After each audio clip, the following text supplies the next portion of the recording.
Hello అండి అందరికీ.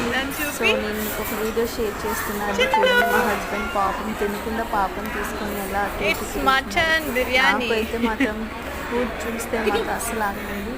So ఇది నా డెలివరీ సెకండ్ మంత్ తర్వాత అనుకుంటా. మా అత్తయ్య గారు అయితే అస్సలు తినడం చేయాలి, పాపకు చాలా ప్రాబ్లం అవుతుందని చెప్పారు. కానీ నేనైతే వెళ్ళలేదండి.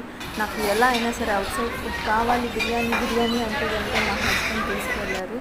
సో ఇది వచ్చేసి మన వైజాగ్లో ఎంబీపీ రోడ్ సైడ్లో ఉంటుంది. లైక్ డెలిషియస్ అనుకుంటే delicious or delicious delights whatever, but delicious అని నా ఫీలింగ్. సో చూడండి, పాపం మా హస్బెండ్. నాకైతే బిర్యానీ ఇది బిర్యానీ మామూలు కాదండో, ఇది మటన్ బిర్యానీ. నేను ఫస్ట్ టైం ట్రై చేశాను, చాలా చాలా టేస్టీగా ఉందండి. బట్ నాకు మటన్ అంటే అస్సలు ఇష్టం ఉండదు. ఇక్కడ తిన్న తర్వాత ఇంకా మటన్ బిర్యానీ తీసుకుంటే కనుక ఇక్కడే తీసుకోవాలి అనిపించింది. సో మీరు కూడా వెళ్ళి ట్రై చేయండి. నచ్చితే లైక్ చేసి కామెంట్ చేయండి.